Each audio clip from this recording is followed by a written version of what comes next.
रहता बेहद सिंपल तरीके से था। शर्ट का रंग उड़ा हुआ और पैंट से पैबंद जुड़ा हुआ। कहने को तो उसकी उम्र के लड़के दिल्ली की सड़कों पर रात को मोटर बाइक दौड़ाते थे, लेकिन लकी उर्फ लक्ष्मण लाल अग्रवाल सिर्फ कमरे से कॉलेज में पढ़ाई और गर्लफ्रेंड डिंपल के साथ थोड़ा वक्त बिताना, फिर कॉलेज से दुकान, दुकान से जब होम डिलीवरी आए तो वहां, और फिर घर चला जाता था। हाँ, कभी कभी जब वो किसी लड़के को खाली सड़क पर मोटर बाइक दंदनाते हुए देखता तो कहता, एक दिन अपना टाइम भी आएगा जब मैं चश्मा लगाकर बैठूंगा और पीछे डिंपल को बैठाऊंगा। देखना, जब वो मेरी कमर में अपना हाथ कसेगी और मैं तेजी से मोटरसाइकिल को इंडिया गेट के आसपास दौड़ाऊंगा, तो सारे दिल्ली का दिल हम दोनों को देखकर चलेगा। दुकान में रखा हुआ बर्नॉल भी काम नहीं आएगा। लकी ने कहा और अपने हाथ में बर्नॉल की क्रीम को दबा दिया। जैसे ही उसने क्रीम को दबाया, उस क्रीम बाहर आ गई। अबे गाजे, क्या कर रहा है? वो कोई स्पंज की गेंद है क्या जो उसे दबा रहा है? दुकान के मालिक ने उससे फटकारते हुए कहा और उसके सर पर एक चपत लगा दी। Sorry sir. लकी ने अपना सिर बचाते हुए कहा। वो करोल बाग में स्थित एक छोटी सी मेडिकल स्टोर पर काम करता था। उसकी दुकान का नाम था चमन मेडिकल स्टोर और उसके ओनर का नाम था चमन लाल। लकी पिछले 5 साल से इन्हीं की दुकान पर काम कर रहा था। यहाँ इस छोटी सी शॉप पर काम करना उसकी मजबूरी थी। लाइफ में कंगाली की वजह से उसे कॉलेज में पढ़ाई पूरी करने के लिए पार्ट टाइम जॉब करना था। उसने कई अच्छी जगह अच्छी तनख्वाह की नौकरी ढूंढी पर नहीं मिली और वो इस मेडिकल स्टोर पर ही अटक गया। गधे, अब इसके पैसे क्या तेरा बाप भरेगा? कटेगा। इसका पैसा भी तेरी तनख्वाह से कटेगा और एमआरपी से डबल रेट में कटेगा। चमन ने अपने दांतों को किचमिचाते हुए कहा। गुस्से की वजह से उसकी नाक फूल गई थी और लकी की सांसें। उसने घबराते हुए ओनर से पूछा, एमआरपी से डबल क्यों सर जी? ताकि अगली बार से ऐसी कोई हरकत करने से पहले तू डबल बार सोचे, चमन ने कहा और उसके हाथ से ट्यूब छीन ली। उसका जी तो चाह रहा था कि वो लकी की खोपड़ी पर एक और बार अपना हाथ साफ कर ले, लेकिन उससे पहले ही दुकान का फोन बजने लगा। फोन की घंटी बजते ही लकी को वहां से निकलने का मौका मिल गया और वो भागते हुए फोन उठाने के लिए चला गया। हेलो जी, करोल बाग की बेस्ट मेडिकल चमन मेडिकल स्टोर से बोल रहा हूँ, बताइए क्या काम था? ये लकी की पेटेंट लाइन थी। चाहे कहीं से भी फोन आए, लेकिन उसे फोन पर बस यही बोलना था। जैसे ही इधर लकी ने अपनी बात कही, उधर से जवाब आया, मैं ब्रूइंग नाइट होटल के कमरा नंबर 303 से बात कर रहा हूँ। एक छोटा सा ऑर्डर है, नोट करो और जल्दी से होटल पर डिलीवर करवा दो। वो एक लड़के की आवाज थी। उसकी आवाज में काफी भारीपन और एक अजीब सी जल्दबाजी थी। जैसे ही लकी ने वो आवाज सुनी, पता नहीं क्यों उसे वो आवाज जानी पहचानी सी लगी। जी सर, बताइए आपका क्या ऑर्डर है? हाँ तो लिखो, हार्ट प्ले के 2 पैकेट और 1 पैकेट टिश्यू। लकी, जो कि अपना पेन लेकर खड़ा था, हार्ट प्ले का नाम सुनते ही झिझक गया। असल में हार्ट प्ले नाम का एक कंडोम आता था और इसलिए उसका नाम सुनते ही लकी शर्मा गया था। इतने साल से भी मेडिकल की स्टोर पर काम करने के बाद उसे इन चीजों का नाम सुनने में शर्म आती थी। हेलो भाई, लिखा कि नहीं लिखा? उस आदमी ने फिर से लकी से पूछा। जी सर, लिख लिया सर, लिख लिया। लकी ने खिसिया कर हंसते हुए कहा। लिख लिया तो फिर लेकर निकल, उस लड़के ने कहा। उसकी आवाज सुनकर ना जाने ऐसा क्यों लग रहा था कि वो बहुत बड़ा आदमी था। जी सर, लेकिन सर बाहर तो बारिश हो रही है, लकी ने कहा। उसने देखा कि बाहर बहुत तेज बारिश हो रही थी। उनकी दुकान के सामने पानी भर गया था और तेज हवाओं की वजह से चमन मेडिकल स्टोर का बोर्ड भी गिर गया था। लकी को लग रहा था कि वो इतनी तेज बारिश में अभी एकदम से तो नहीं निकल पाएगा, तो उसने उस लड़के को समझाते हुए कहा, सर मैं ऑर्डर तो ले आऊंगा पर थोड़ा टाइम लग जाएगा, बारिश थोड़ी थम जाए। अब इससे पहले कि वो कुछ आगे बोल पाता, फोन पर लड़का बोल पड़ा। तुम्हारे मालिक को पता है कि तुम मल्होत्रा जी के लड़के को मना कर रहे हो? हाँ पता है, बारिश हो रही है, इसलिए सारा सामान अच्छे से थैली में पैक करके लाना और लेट नहीं होना चाहिए, समझे? उस लड़के ने कहा और इससे पहले कि लकी आगे कुछ कह पाता, उसने फोन काट दिया। उधर से लकी के दुकान का ओनर उसे घूर कर देखा जा रहा था। लकी के हाथ में पेन और पेपर देखकर ही वो समझ गया था कि उसके पास कोई ऑर्डर आया था। आज वैसे भी इतनी बरसात होने की वजह से सुबह से इक्का दुक्का ग्राहक ही दुकान पर आए थे। ऐसे में उसकी दुकान का मालिक एक भी ऑर्डर को छोड़ना नहीं चाहता था। वो लकी को देख रहा था और लकी बारिश की ओर देख रहा था। बारिश का बहाना नहीं चलेगा, जाना पड़ेगा, चमन लाल ने कहा। मैं बहाना नहीं कर रहा सर, थोड़ी बारिश धीमी हो जाए तो मैं चला जाऊंगा। अभी आप खुद ही देखिए कितनी तेज बारिश है। वो पता नहीं कोई मिस्टर मल्होत्रा का कोई बेटा कुछ ज्यादा ही जल्दी में था। मैं साइकिल से तो पहुंच नहीं पाऊंगा इतनी जल्दी, लकी ने उनकी ओर देखते हुए कहा। क्या कहा? मिस्टर मल्होत्रा जी का बेटा? तू मेरी दुकान बंद करवाएगा क्या?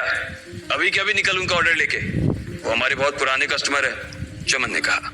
पर लकी ने कहा ही था कि चमन बोला, पर कुछ नहीं, तू मेरी मोटरसाइकिल ले जा, उसने गुस्से में कहा। अरे सर जी, 200 के ऑर्डर में मुश्किल से 40 रुपए बचेंगे, इससे 3 गुने का तो पेट्रोल ही लग जाएगा, और अगर गाड़ी रास्ते में बंद हो गई तो अलग से खर्चा, लकी ने समझाते हुए कहा। वो जानता था कि उसका मालिक इन सब बातों पर ध्यान नहीं देने वाला। चमन लाल बोला, कोई बात नहीं, तू जा, चाहे जो हो जाए ग्राहक नाराज नहीं होना चाहिए, और वैसे भी वो मल्होत्रा जी का बेटा है। चमन लाल ने मोटरसाइकिल की चाबी लकी की ओर झालते हुए कहा। लकी ने चाबी ली। उसे देखकर उसके अंदर मिक्स फीलिंग आ गई। एक तो वो बहुत खुश हुआ कि बड़े दिनों बाद बाइक चलाने को मिलेगी, पर वहीं दूसरी तरफ दुखी इसलिए हुआ कि बाइक मिली भी तो ऐसी तेज बारिश में, अगर खराब हो गई तो इसकी चपत भी उसके सिर पर ही पड़ेगी। वो मुंह लटकाकर रेनकोट और हेलमेट पहनते हुए वहां से निकल गया। बाहर आकर बाइक को देखा तो लकी ने मन में सोचा, चलो ठीक है, जो होगा देखा जाएगा, कम से कम बाइक तो चलाने को मिल रही है। दरअसल लकी इतने साल काम करने के बाद भी अपने लिए एक मोटरसाइकिल नहीं ले पाया था। लकी की तनख्वाह ही इतनी भर थी कि सिर्फ उसके कमरे का किराया, उसकी साइकिल में डालने वाली हवा का खर्च, बिजली पानी का बिल और डिम्पल के साथ महीने में 1-2 बार बाहर खाने का खर्चा ही निकल पाता था। उसे डिम्पल की कही बात अक्सर याद आती थी। लकी, अगर अगले 2 महीने में तूने बाइक नहीं खरीदी ना तो मैं तेरे से ब्रेकअप कर लूंगी, देखना। असल में डिम्पल को लकी के साथ बाइक पर घूमने की बड़ी तमन्ना थी। लकी की इस उजाड़ जिंदगी में एक वही तो थी जिसके लिए जिंदा रहने को उसका जी चाहता था। जब भी वो उससे बाइक की बात करती तो लकी डिम्पल की इस बात को हंसकर टाल देता था। वो अपने मन में इस बात को अच्छे से जानता था कि डिम्पल उससे बहुत प्यार करती थी और वो उससे कभी छोड़ कर नहीं जा सकती थी। वो दोनों एक दूसरे में ऐसे घुले मिले थे जैसे बादल बरसात में घुल जाती है। लकी को डिम्पल बहुत पसंद थी और वो उसके लिए दुनिया जहां की खुशियां खरीद कर ला देना चाहता था। वो चाहता था कि एक दिन वो डिम्पल को प्लेन में बैठाए, लेकिन उसके ये सब ख्वाब इस कम तनख्वाह की नौकरी की वजह से कभी पूरे नहीं होने वाले थे। पर आज उसके पास एक मौका था। वो डिम्पल को अपने साथ इस बारिश में राजपथ घुमाना चाहता था। वो उसे दिल्ली दिखाना चाहता था। चमन लाल को देने के लिए उसने पहले से ही बहाना सोच रखा था। बस जल्दी से वो ये डिलीवरी देकर सीधे डिम्पल के पास ही जाने वाला था। उसने होटल ब्लूमिंग नाइट के बाहर मोटर बाइक पार्क की और सीधे होटल के अंदर चला गया। लकी ने रिसेप्शन पर पहुंचकर नमस्ते करते हुए रिसेप्शनिस्ट को बोला, जी मैं चमन मेडिकल स्टोर से आया हूँ, रूम नंबर 303 का ऑर्डर था सर। रिसेप्शन पर खड़ा आदमी उसके हाथ में काली थैली को देखकर समझ गया था कि उसमें क्या था और वो मंद ही मंद मुस्कुराते हुए बोला, 3rd फ्लोर पर है, लिफ्ट से चले जाओ, रेनकोट यहीं उतार देना। जैसा उस आदमी ने कहा लकी ने ठीक वैसा ही किया और लिफ्ट में चढ़ने के कुछ ही देर बाद वो 3रे माले पर पहुंच गया था। वो रूम नंबर 303 के बाहर पहुंचा और उसने डोरबेल बजाई। जैसे ही दरवाजा खुला लकी ने थैली आगे बढ़ाते हुए कहा, नमस्ते, मैं चमन मेडिकल स्टोर से लकी, आपका। इससे पहले कि लकी आगे कुछ कह पाता उसकी आंखें फटी की फटी रह गई थी। उसने अपने सामने जो देखा उसके बाद उसे ऐसा लगा कि बंद छत के नीचे भी उसके ऊपर आसमान से आकर एक जोरदार बिजली गिर गई थी। उसके सामने एक लड़की खड़ी थी। वो लड़की और कोई नहीं बल्कि उसकी गर्लफ्रेंड डिम्पल ही थी। उसने एक पर्पल कलर का नाइट गाउन पहन रखा था। उसके काले घने बाल गीले थे और उसने उन्हें अपने कंधे पर फैला रखा था। उसकी खुशबू से ही ये चीज साफ पता चल रही थी कि वो अभी अभी नहा कर आई थी। डिम्पल, तुम यहाँ क्या कर रही हो? लकी को अपनी आंखों पर विश्वास ही नहीं हो रहा था। उसने 2 बार अपनी पलकें झपका कर देखा, लेकिन दोनों बार ही उसे अपने सामने डिम्पल ही नजर आई। तुम यहाँ क्या मेरा पीछा करते हुए आए हो लकी? डिम्पल ने उल्टा उसी के ऊपर पलटवार करते हुए कहा। लकी को देखकर उसके दिल की धड़कन भी तेज हो गई थी। उसे उम्मीद नहीं थी कि लकी यहाँ आ जाएगा। उसने ना तो सुबह से उसे फोन किया था और ना ही उसके मैसेज का कोई जवाब दिया था। वो अपने मन में सोचकर बैठी थी कि वो अगले दिन खुद ही उससे मिलकर बोल देगी कि उसकी तबीयत खराब थी। डिम्पल बेबी, क्या हो गया? किससे बात कर रही हो? अचानक से एक गबरू जवान सा लड़का दरवाजे के पास आकर खड़ा हो गया था। उसने बनियान पहन रखी थी। लकी उसे पहचान गया था। साले राहुल के बच्चे, तेरी हिम्मत कैसे हुई मेरे डिम्पल को हाथ लगाने की? लकी ने जैसे ही राहुल को देखा उसके तन बदन में मानो आग सी लग गई थी।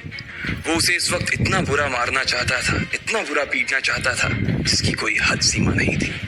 लकी जिस कॉलेज में पढ़ता था राहुल और डिम्पल भी उसी में पढ़ते थे और वो कॉलेज राहुल के फादर का ही था। डिम्पल ने राहुल के पिता की एक कंपनी में जॉब पकड़ ली थी और राहुल उस पर बहुत लाइन मारता था। लकी ने 1-2 बार डिम्पल को उससे दूर रहने के लिए भी कहा, लेकिन डिम्पल ने उसे ये कहकर डाल दिया था कि वो सिर्फ अच्छे दोस्त थे। आज भी इससे पहले कि वो आगे बढ़ता, डिम्पल उन दोनों के बीच आ गई। रुक जाओ, डिम्पल ने गुस्से में कहा और लकी के सीने पर हाथ रखकर उसे रोक दिया। लकी लंबी सांसें ले रहा था और कुछ ही सांसों के बाद उसका गुस्सा शांत हो गया। अब डिम्पल के पास भी छुपाने के लिए कुछ नहीं था, इसलिए उसने लकी से कहा, लकी, आज से तुम्हारा और मेरा ब्रेकअप? लकी के पैरों के नीचे से जमीन खिसक गई थी। उसकी आंखें नम हो गईं। लकी को उसकी बातों पर विश्वास नहीं हो रहा था। उसने डिम्पल की ओर देखा और बोला, डिम्पल, हम पिछले 1 साल से एक दूसरे के साथ हैं और तुम हो कि मुझसे ब्रेकअप करना चाहती हो? अरे मैं तो तुम्हारे लिए नई बाइक लेने वाला था। चल रहने दे, आज ही याद आई है तुझे बाइक की। अरे तेरे पास मुझे बाहर घुमाने के लिए, खिलाने पिलाने के लिए पैसे तो है नहीं। तू कहाँ से लेगा बाइक? और अगर ले भी लेगा तो उसमें पेट्रोल कहाँ से डलवाएगा? तेरी 8,000 रुपए महीने की नौकरी, उसमें होगा ये सब? लोग हंसते हैं मेरे ऊपर जब मैं सरोजनी में तेरे साथ घूमती हूँ। मैं ऐसी लाइफ नहीं जीना चाहती लकी। मैं तेरी तरह गरीब नहीं रहना चाहती। तूने मुझे फंसाया था, उल्लू बनाया था तूने मुझे, इसलिए मैंने राहुल से मैचअप कर लिया है। आज से यही मेरा बॉयफ्रेंड है, डिम्पल ने गुस्से में कहा। अच्छा, तो बेबी ये है तुम्हारा वो बेकार सा एक्स बॉयफ्रेंड? राहुल ने पूछा और डिम्पल के बगल में आकर खड़ा हो गया। फिर उसने लकी के हाथ से थैली उठाई और उसमें से हार्ड प्ले का पैकेट निकालकर उसे चिढ़ाने के लिए उसे हवा में लहराने लगा। बाप रे, इससे बदकिस्मत इंसान इस दुनिया में और कौन होगा? राहुल ने उसकी टांग खींचते हुए कहा। लकी के पास उसकी बात का कोई जवाब नहीं था। उसने गुस्से से डिम्पल की ओर देखा और अपनी हाथों की मुट्ठी भींच ली। फिर वो वहां से निकल गया। अबे पैसे तो ले जा, सब कुछ फ्री में देता जाएगा क्या? राहुल ने जोर से ठहाके लगाते हुए कहा, लेकिन लकी बिना उसकी बात सुनते ही निकल गया। उसके दिमाग में डिम्पल के कहे शब्द गूंज रहे थे। उसने कभी सपने में नहीं सोचा था कि डिम्पल उसके साथ कुछ ऐसा भी कर सकती थी। जिस इंसान के लिए वो इतना कुछ करना चाह रहा था, उसे उसकी कोई कदर ही नहीं थी। लकी इतना हताश हो गया था कि बुरी तरह से रोने लगा। इस बार वो लिफ्ट से नहीं बल्कि सीढ़ियों से नीचे उतरा और एक ही एक सीढ़ी उतरने के साथ उसके आंसू आंखों से छलकते जा रहे थे। जब उसकी आवाज सुनकर कुछ लोग अपने कमरे से बाहर आए तो लकी ने तुरंत अपने आंसू पोंछे और तेजी से वहां से भाग गया। उसे जिंदगी में पहली बार प्यार हुआ था और पैसों की कमी की वजह से ना सिर्फ उसका प्यार बल्कि उसकी पूरी जिंदगी बर्बाद हो गई थी। लकी जैसे ही बाहर आया तो उसने देखा कि बाहर अंधेरा हो गया था। आसमान में तेज बिजली कड़की और बारिश जो थमी थी एकाएक फिर से झमाझम बरसने लगी। ये देख लकी के थमे हुए आंसू एक बार फिर से छलक गए। उसका दिल पूरी तरह से टूट चुका था, लेकिन उसे इस बात की खुशी भी हो रही थी। आखिर आज उसे डिम्पल का असली चेहरा नजर आ गया था। वो तो उसके साथ घर बसाने की सोच रहा था, लेकिन अच्छा हुआ कि उसने पहले ही उसका घर बर्बाद होने से बचा लिया। लकी को दुख तो बहुत हो रहा था, पर उसे ये भी लग रहा था कि उसे आगे चलकर यही दुख उसे खुशी देने वाला था। लेकिन एक चीज थी जो लकी को परेशान कर रही थी, वो थी उसकी माली हालत। उसकी जेब इतनी तंग थी कि उसे फटी हुई जेब की पैंट पहनकर घूमना पड़ता था। कभी कभी तो लकी सिर्फ रोटी खाकर दिन काट लेता था। वो कब से कोशिश कर रहा था कि कोई अच्छा काम पकड़ सके, लेकिन उसे कोई काम देने को राजी नहीं था। उसने टूटे हुए दिल को दिलासा देते हुए मन में सोचा कि डिम्पल पर खर्च होने वाले पैसे बच जाने से शायद उसकी हालत सुधर जाएंगे, पर फिर भी वो रातों रात रईस नहीं हो जाने वाला था। उसने ऊपर आसमान की ओर देखा और जोर से चिल्लाया, अगर इतना ही अनलकी बनाना था तो फिर नाम लकी क्यों रखा भगवान? वो जितनी जोर से चिल्ला सकता था उतनी जोर से चिल्लाया। उसकी आवाज से आसपास खड़े लोग एक बार तो डर गए थे। लकी ऊपर ही देख रहा था और उसके आंसू बारिश के पानी के साथ मिल गए थे। जैसे ही वो फूट कर रोने को था, तभी उसके फोन पर एक मैसेज आया।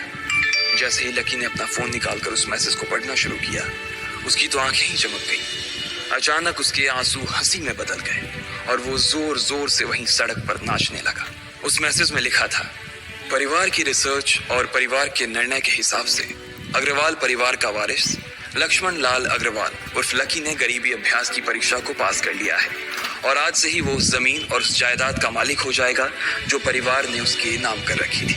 ये एक ऐसा मैसेज था। आखिर कौन था लकी? क्या थी उसकी असलियत? और वो कैसे रातों रात ही अनलकी से लकी हो गया था?